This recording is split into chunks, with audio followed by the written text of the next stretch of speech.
Certains d'entre vous vont se demander si par hasard je suis revenu au Québec. Je suis revenu pour quelques jours, pour terminer quelques démarches qui étaient encore en suspens. Et dans quelques jours, je retourne en Suisse pour m'installer là pour la retraite. Mais on m'a fait comprendre que je ne pouvais pas partir d'ici sans enregistrer encore une ou deux prédications. Et c'est mon privilège de partager encore la parole de Dieu avec vous aujourd'hui. On prie ensemble. Notre Dieu, notre Père, devant ta parole, accorde-nous la grâce de la comprendre avec le cœur, de la recevoir comme étant ce dont nous avons besoin pour nous aujourd'hui. Nous te le demandons au nom de Jésus. Amen. Avec le temps, nous avons développé une certaine fierté, la fierté d'être dans la lignée de Élie et de Jean-Baptiste. Parce que vous vous souvenez, Jésus avait dit que Jean-Baptiste est le plus grand de tous les prophètes. Alors nous aimons prendre cette importance sur nous. Jean-Baptiste était le prophète qui devait préparer le monde pour la première venue de Jésus.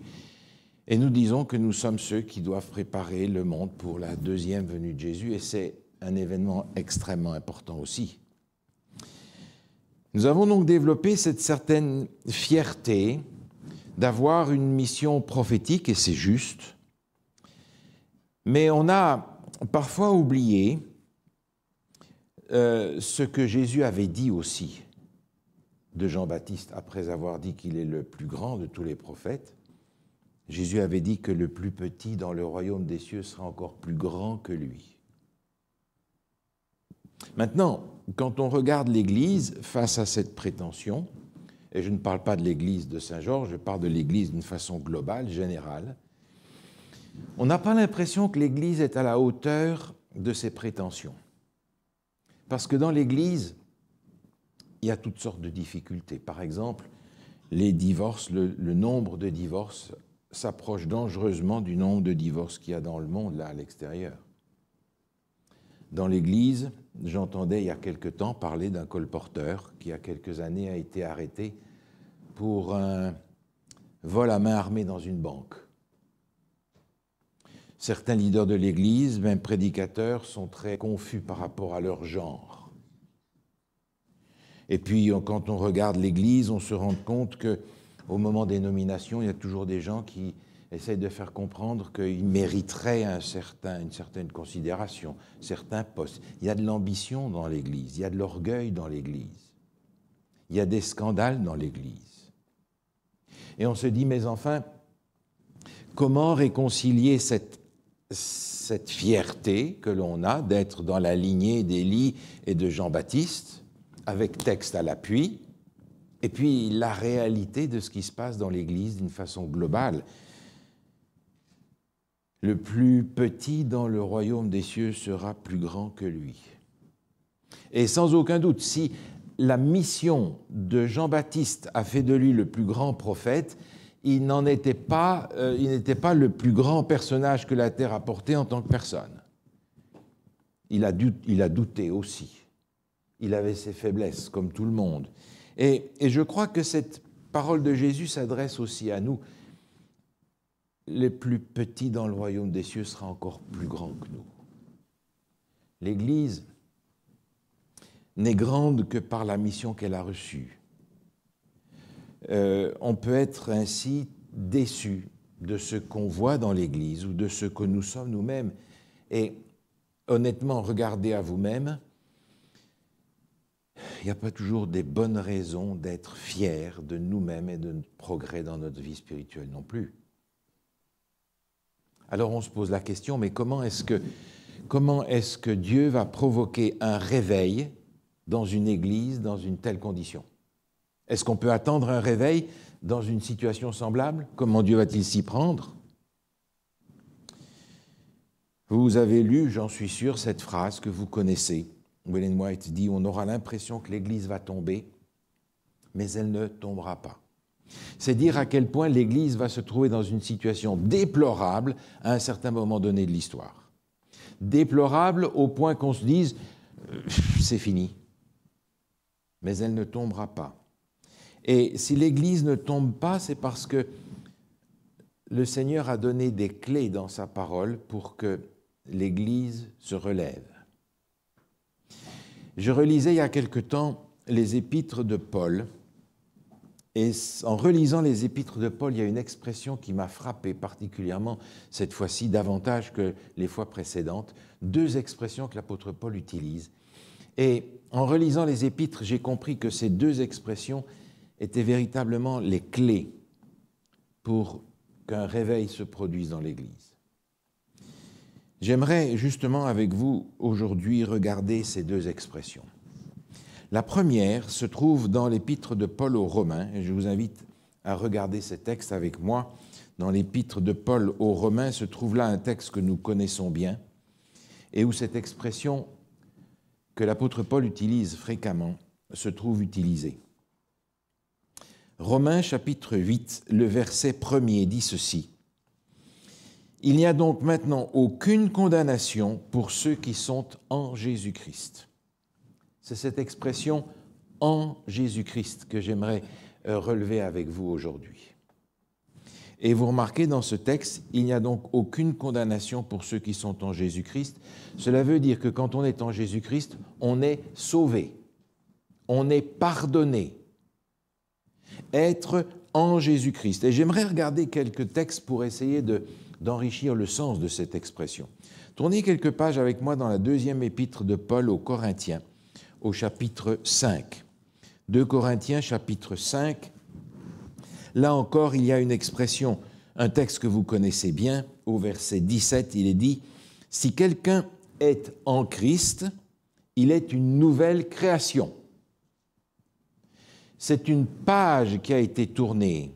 Ce n'est pas le rafistolage d'une vie ancienne que l'on essaye de rendre religieusement acceptable.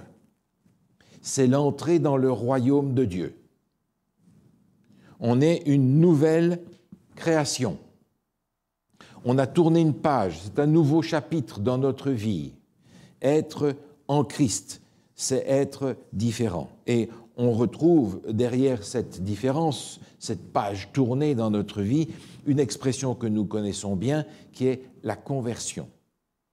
Ce n'est pas une formalité, c'est véritablement un changement radical dans l'orientation de notre vie. C'est un choix que l'on a fait. Dans l'Épître aux Galates, un petit peu plus loin, au chapitre 3, se trouve ce texte que nous connaissons aussi, Galates chapitre 3, versets 26 et 27, où il est écrit « Car vous êtes tous fils de Dieu, par la foi en Jésus-Christ, vous tous qui avez été baptisés en Christ, vous avez revêtu Christ. » Comment est-ce qu'on devient en Christ? On est en Christ par le baptême. Le baptême, c'est une alliance qui nous unit à Christ. On est en Christ parce qu'on a accepté de faire alliance avec lui par le baptême. C'est une alliance à engagement réciproque. On s'engage envers lui pour le prendre comme notre sauveur personnel. Il s'engage pour être notre avocat devant le Père. Et par conséquent, nous devenons ses enfants, les enfants fils de Dieu, fils et filles de Dieu, par la foi en Jésus. Dans l'Épître aux Éphésiens, cette expression se trouve utilisée de nombreuses fois par l'apôtre Paul, et il va expliquer tous les avantages qu'il y a à être en Jésus-Christ. Alors je vous propose de regarder l'Épître aux Éphésiens rapidement, en tout cas le premier chapitre où cette expression se trouve un certain nombre de fois. Éphésiens chapitre 1, au verset 3, il est écrit « Béni soit le Dieu et Père de notre Seigneur Jésus-Christ qui nous a bénis de toute bénédiction spirituelle dans les lieux célestes en Christ. » Si vous avez l'impression que vous n'avez pas reçu de Dieu tout ce qui vous manque, relisez ce texte. Toute bénédiction spirituelle dans les lieux célestes en Christ. Dieu a vidé le ciel en Jésus-Christ pour nous offrir ce cadeau-là. Nous sommes par conséquent les bénéficiaires de tout ce que Dieu peut faire pour nous sauver. toute bénédiction spirituelle dans les lieux célestes en Christ. Maintenant, le verset 4 continue. En lui, Dieu nous a élus avant la fondation du monde pour que nous soyons saints et irréprochables devant lui. En lui, nous avons été élus. C'est-à-dire que Dieu veut sauver tout le monde.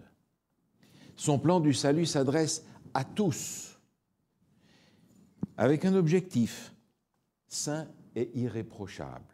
La barre est haute, mais nous sommes appelés, élus, choisis pour être sauvés. C'est ce que veut dire être en Jésus-Christ. Un peu plus loin, au verset 7, il est dit « En lui, nous avons la rédemption par son sang, le pardon des péchés selon la richesse de sa grâce. » La rédemption, un mot compliqué, mais que Paul explique ici, nous avons reçu le pardon. Nous sommes pardonnés. Et vous savez que les hôpitaux psychiatriques en particulier sont remplis de gens qui croulent sous la culpabilité avec tous les effets que ça peut avoir sur la santé physique et mentale. Nous sommes pardonnés en Jésus-Christ. Un petit peu plus loin, au verset 10, il est dit, il est question ici du plan de Dieu pour nous sauver, pour le mettre à exécution lorsque les temps seraient accomplis, de réunir toutes choses en Christ, celles qui sont dans les cieux et celles qui sont sur la terre. Le péché est une coupure, une séparation. En Christ, la séparation a été comblée, l'unité a été refaite, la coupure a été réparée. Et nous sommes de nouveau unis au ciel par Jésus-Christ, étant en Jésus-Christ. Un peu plus loin, au verset 11, il dit « En lui, nous sommes aussi devenus héritiers, ayant été prédestinés selon le plan de Dieu, de celui qui opère toutes choses d'après le conseil de sa volonté, afin que nous servions à célébrer sa gloire. Il nous a appelés, il a fait de nous des héritiers, c'est-à-dire des frères de Jésus qui héritent avec lui, pour un objectif bien particulier, afin que nous puissions célébrer sa gloire, pas la nôtre, mais la gloire de Dieu. En Jésus-Christ, nous sommes appelés à exalter Dieu, à célébrer sa gloire par notre vie. Le verset 13 continue, il dit « En lui, vous aussi, après avoir entendu la parole de la vérité de l'évangile de votre salut, en lui, vous avez cru et vous avez été scellés du Saint-Esprit qui avait été promis. » Dans le baptême, on a été effectivement baptisé au nom du Père, du Fils et du Saint-Esprit, scellés du Saint-Esprit. Le Saint-Esprit veut habiter en nous, demeurer dans le temple spirituel que nous sommes.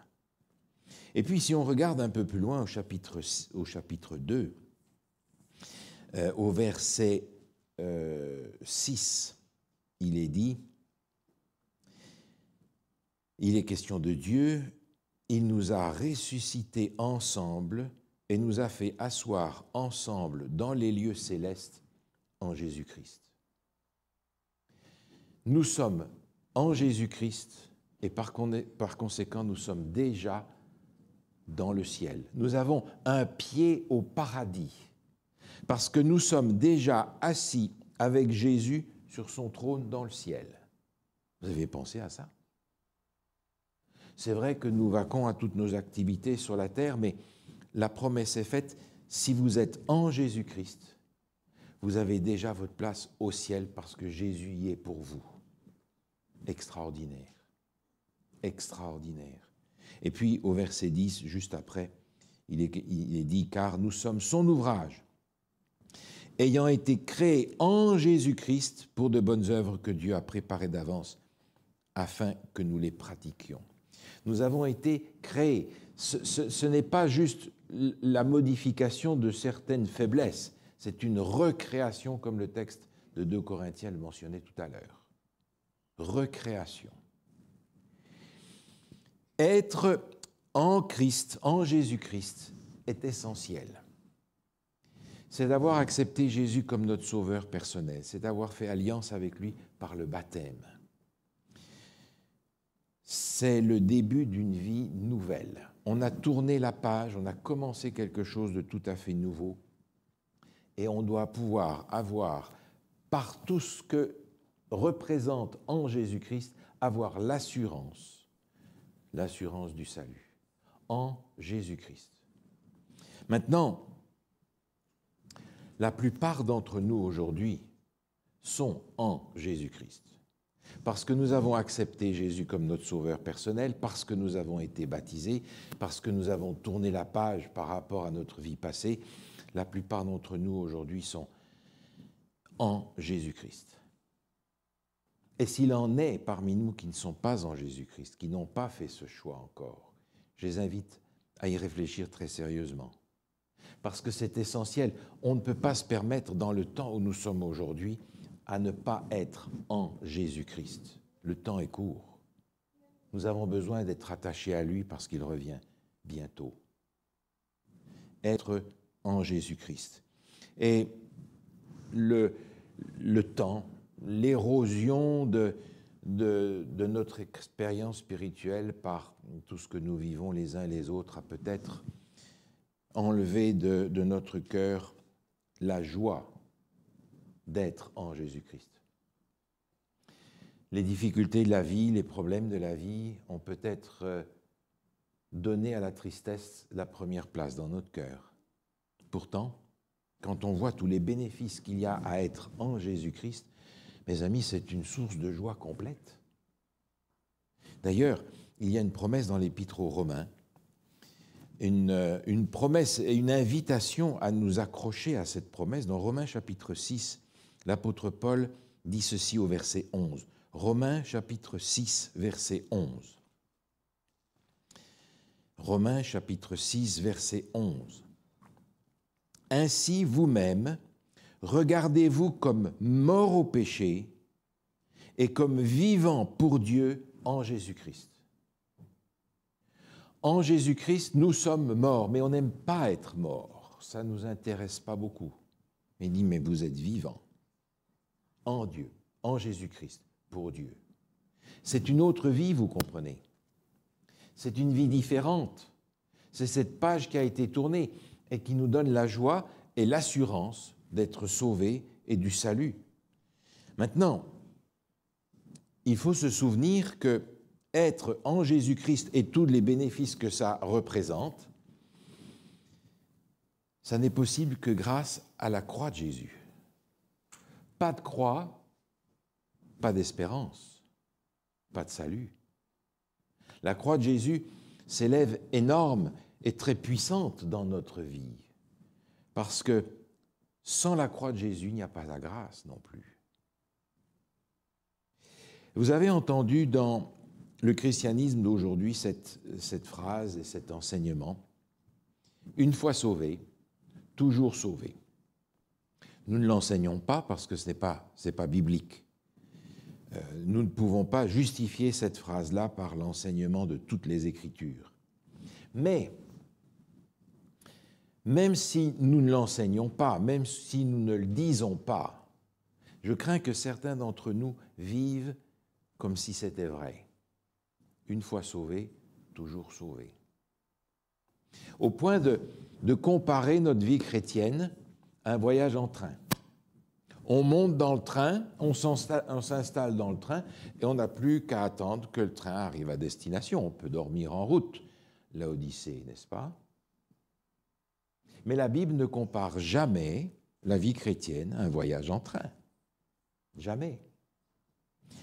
La Bible compare la vie chrétienne à un mariage. Peut-être que certains d'entre vous vont trouver que c'est une comparaison un petit peu ennuyeuse, mais c'est une réalité. La vie chrétienne est comparée à un mariage, c'est-à-dire à une relation, quelque chose de vivant, quelque chose qui se développe, quelque chose qui doit augmenter, quelque chose qui est basé sur l'amour. Et vous vous souvenez, Jésus avait dit à son peuple, « Vous avez perdu votre premier amour. » Il ne dit pas « T'as perdu ton billet de train », tu as perdu ton premier amour.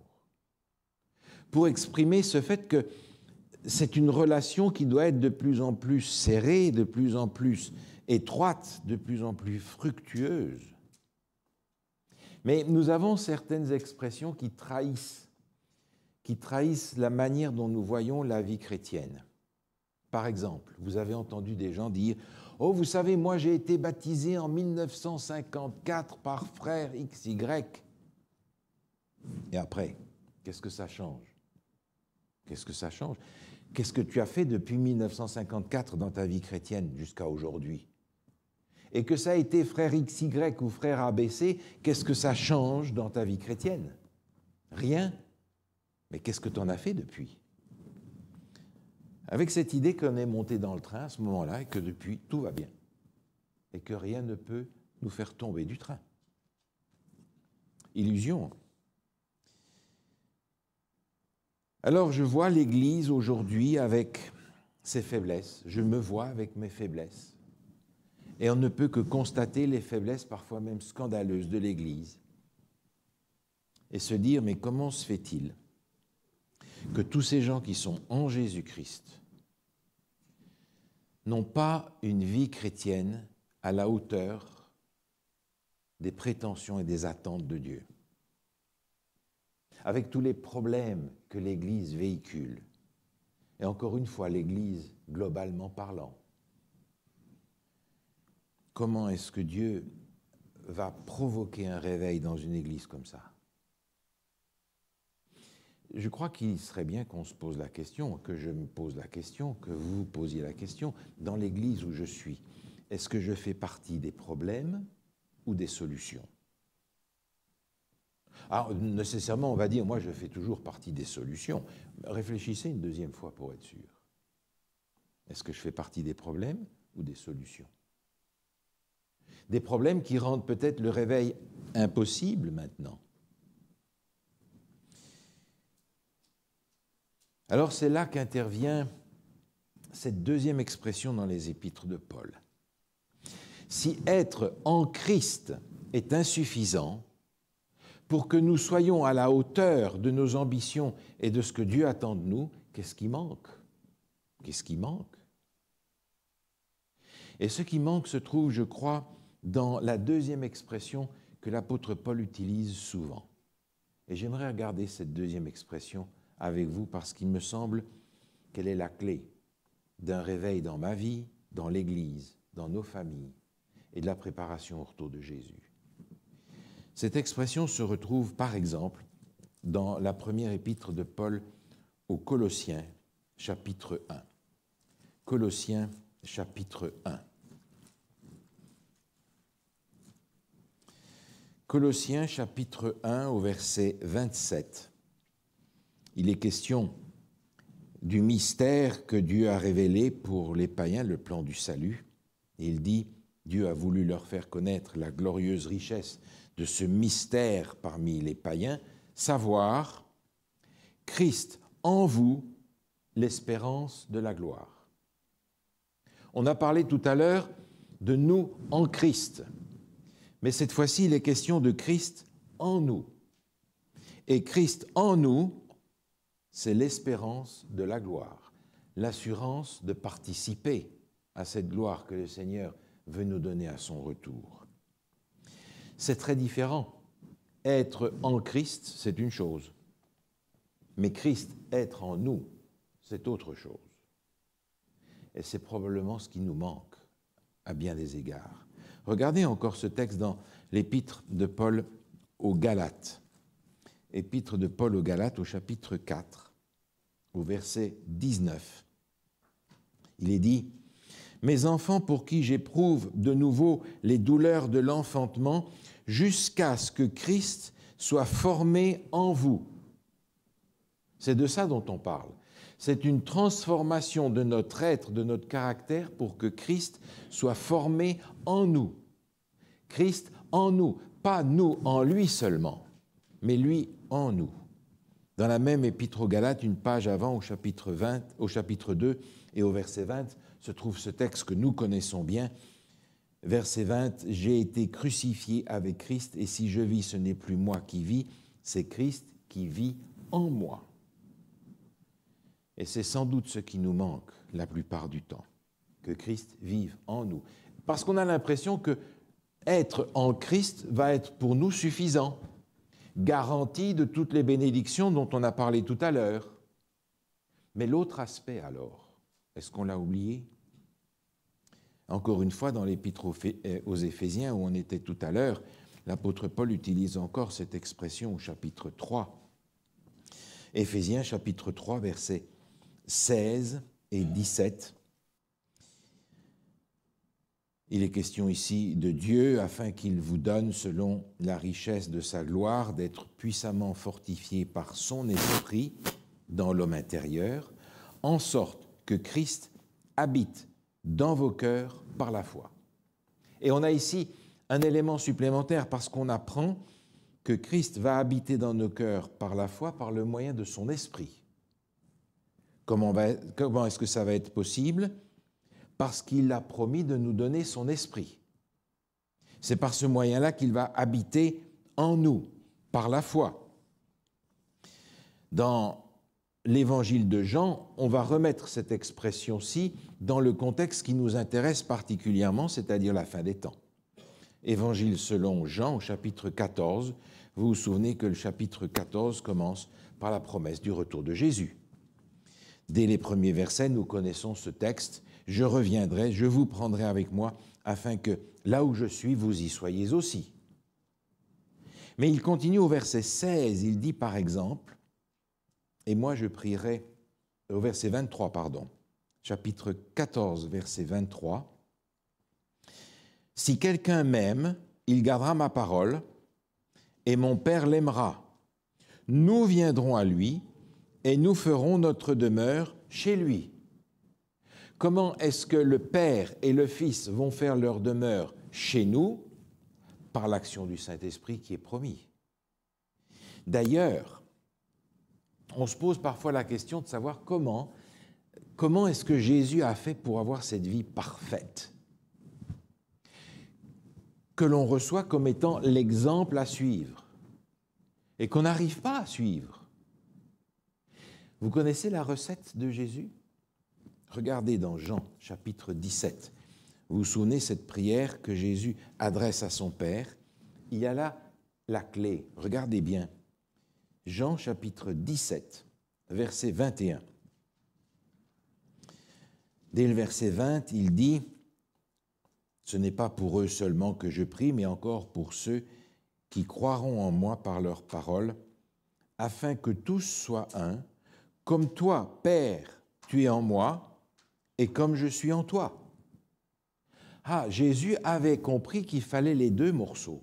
Le Père en lui et lui dans le Père, les deux. Et c'est grâce à ces deux dimensions de sa vie sur la terre que Jésus a pu mener cette vie parfaite que nous admirons et que nous voulons reproduire. Christ en nous, espérance de la gloire. Je comprends maintenant, parce qu'il faut les deux morceaux. Ne pas se contenter de dire « moi je suis en Christ, je suis dans l'Église, tout va bien ». Non, il y a un morceau qui manque. Et dans l'Évangile de Jean au chapitre 15 se trouve ce texte que nous connaissons bien, où se trouve cette expression qui nous échappe souvent. Verset 5, « Je suis le cep, vous êtes les sarments, celui qui demeure en moi et en qui je demeure porte beaucoup de fruits. Car sans moi vous ne pouvez rien faire. » Et vous avez là encore la double dimension, celui qui demeure en moi et en qui je demeure. Alors on se pose la question, sans aucun doute on a accepté d'être en Jésus-Christ. Mais est-ce que Jésus-Christ est en nous? Ceux qui aiment les mots compliqués vont retrouver dans cette expression « nous en Christ » ce qu'on appelle la justification. Et dans l'expression « Christ en moi », la sanctification. Alors certains vont dire c'est une simplification un petit peu de la chose, et c'est vrai, c'est un raccourci, mais vous savez, si les choses ne sont pas claires dans mon esprit, elle reste là sur les étagères de ma connaissance intellectuelle, dont je suis très fier, et ça ne rentre jamais dans ma vie concrète. Justification et sanctification sont des mots qu'on emploie souvent. En Christ, Christ en moi. Et on se rend compte que ce n'est pas une option, c'est une nécessité. Et on retrouve ces éléments-là, je crois, dans la fameuse parabole de Jésus qu'on appelle la parabole des 10 vierges. Parce que ces 10 demoiselles d'honneur sont toutes actives pour préparer le retour de Jésus. Ce n'est pas des gens de là dehors, du monde, comme on dit. Non, non, c'est une parabole de l'Église. Et qui plus est, de l'Église qui prépare le retour de Jésus. Référence à Jean-Baptiste, dont on parlait pour commencer. C'est de cette Église-là dont il est question dans la parabole des 10 vierges. Et sur les 10, Jésus dit il y en a 5 sages, mais il y en a 5 qui sont folles. Parce qu'au moment où c'est nécessaire, elles sont dépourvues de l'esprit.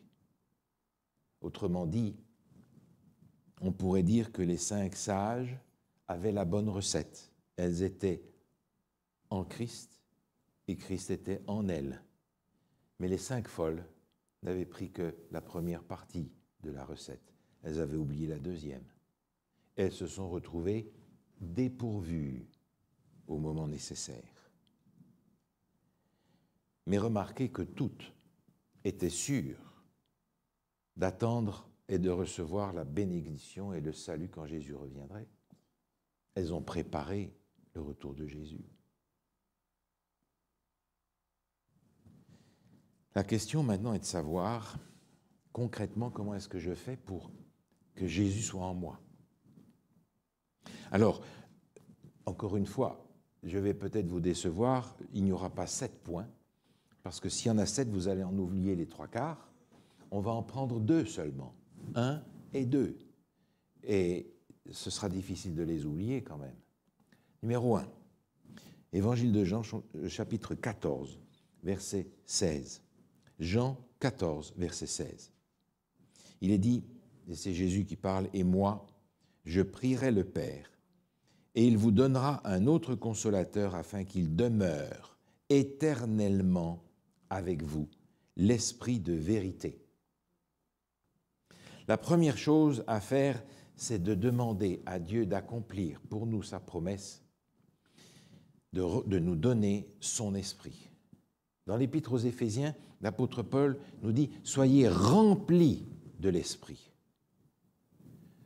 Ce n'était pas la situation des vierges folles de la parabole. Soyez remplis de l'Esprit. La première chose, c'est précisément de demander, de supplier, de dire à Dieu, Seigneur, nous comprenons que sans Jésus, nous ne pouvons rien faire, et on a compris que dans le même texte, tu nous dis qu'il y a 2 choses, être en Christ et avoir Christ en nous. C'est de ça dont j'ai besoin. Et le Père et le Fils, la divinité entière veut habiter en nous par la puissance du Saint-Esprit. Mais c'est plus qu'extraordinaire. C'est incroyable. Cependant, c'est ce dont nous avons besoin. Demander à Dieu d'envoyer son Saint-Esprit dans notre cœur en abondance. Et puis, la deuxième stratégie que je vous propose se trouve dans le livre des psaumes, psaume 16. Regardez ce texte avec moi dans le psaume 16. Psaume 16, au verset 8, il est écrit ceci. Psaume 16, verset 8. « J'ai constamment l'Éternel sous mes yeux. Quand il est à ma droite, je ne chancelle pas. » C'est ici qu'arrive l'explication du titre de la prédication, « Un chrétien Tesla ». Alors, je n'ai rien contre les voitures Tesla, bien entendu, je le prends comme une image, comme une parabole. Est-ce que je peux être un chrétien Tesla aujourd'hui? La Tesla, c'est cette voiture électrique, on la charge et on roule. Et puis quand il n'y a plus de courant, elle s'arrête, il faut la recharger. Et une fois qu'elle est rechargée, on ne s'affole pas, on roule, on s'en va, et on recommence. Mais est-ce qu'on peut fonctionner comme chrétien comme ça? Système Tesla? Non. En fait, il faut qu'on soit des chrétiens trolleybus. Vous savez, les bus électriques qui sont rattachés à la ligne? Si le trolley se décroche, le bus s'arrête. Mais il est accroché constamment à la ligne. Il ne fait pas le plein le matin et puis le soir. Il est constamment accroché à la ligne, connecté à la power line en permanence. Comme dit le texte, j'ai constamment l'Éternel sous mes yeux.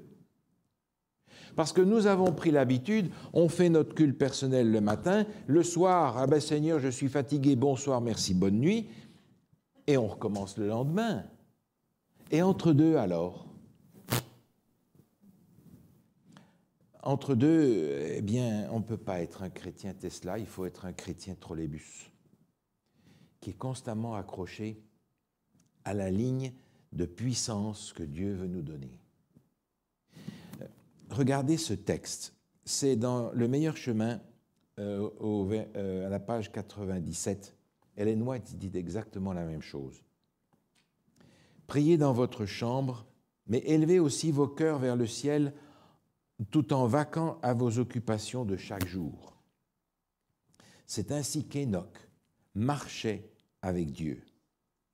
La prière silencieuse, montant comme un précieux encens jusqu'au trône de la grâce, rend l'âme invincible. Je ne sais pas vous, mais ça, c'est ce dont j'ai besoin. L'âme invincible. La prière silencieuse, montant comme un précieux encens jusqu'au trône de la grâce, rend l'âme invincible. Mais oui, parce qu'il est accroché en permanence. Il y a donc cette nécessité pour nous de développer une nouvelle habitude. Non seulement de faire notre charge le matin et le soir, mais d'être connecté en permanence par la pensée, par la prière. Alors je sais que quand on est occupé avec notre quotidien, que ce soit au bureau, que ce soit dans l'atelier, que ce soit à l'hôpital ou à l'école, ou peu importe où que nous soyons, on est concentré dans ce qui nous occupe. Et c'est précisément là qu'il y a une nouvelle habitude à prendre. L'habitude d'élever nos pensées vers le trône de grâce en permanence pour devenir invincible. Une nouvelle habitude. Vous connaissez cette expression d'Ellen White. La prière est la respiration de l'âme. Alors qu'est-ce que vous faites? Vous respirez un bon coup le matin et un bon coup le soir pour passer la nuit? C'est la même chose. Cette image essaye de nous faire comprendre que la prière doit être une opération constante, non pas un événement quelque part dans notre vie, mais un style de vie. La prière est la respiration de l'âme. On est donc invité à respirer, spirituellement parlant, tout au long de notre journée, pour rester attaché à la puissance divine. Nous en avons besoin parce que nous savons que sans lui, nous ne pouvons rien faire. Comment est-ce que Jésus pourra être en nous? Demandez à Dieu de nous donner son esprit et développer cette nouvelle habitude d'avoir cette respiration de l'âme constante, cette prière qui s'élève jusqu'au trône de la grâce en permanence. Alors peut-être que le réveil sera possible à ce moment-là. Mais ce sera absolument nécessaire que je sois rempli de son esprit. Parce que lorsque le réveil va se déclencher, beaucoup d'entre nous vont crier « Ô scandale, extravagance, fanatisme, intégrisme, exagération ». Sauf pour ceux qui seront habités par le Saint-Esprit, qui auront déjà Jésus en eux, parce que ça sera la même force, la même puissance, vous comprenez?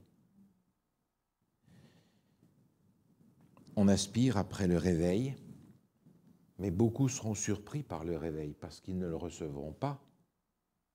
Référence aux vierges folles. Parce qu'il n'y aura pas en eux cette présence qui va répondre à l'esprit qui sera déversé sur ceux que Dieu aura choisis pour le faire. Alors j'ai devant moi la nécessité non seulement d'être en Jésus-Christ, mais l'impérieuse nécessité que Jésus soit en moi, Christ en nous. Alors, j'aimerais nous inviter à persévérer jusqu'à ce que Christ soit formé en chacun d'entre nous.